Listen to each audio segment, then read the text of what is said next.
சற்று முன் ஒரு செய்தி வந்திருக்கிறது, அதனை பார்ப்போம்.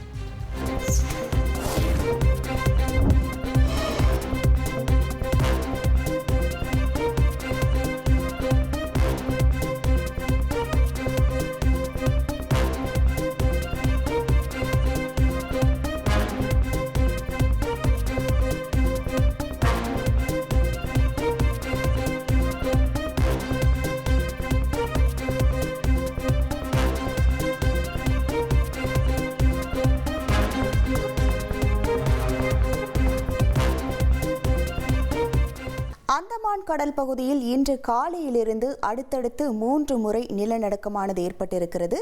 10 கிலோமீட்டர் ஆழத்திலிருந்து 4.7, 4.6, 4.7 ரிக்டர் அளவுகோலில் நிலநடுக்கம் ஏற்பட்டதாக தேசிய நில அதிர்வு மையம் தகவல் ஒன்றை தெரிவித்திருக்கிறது. ட்ரெண்டை ஃப்ரெண்ட் ஆக்கிக்கோங்க. 2.5 கோடிக்கும் அதிகமான தந்தி டிவியின் சப்ஸ்கிரைபர்ஸ் அண்ட் ஃபாலோவர்ஸ் குடும்பத்தில் நீங்களும் இணையுங்க.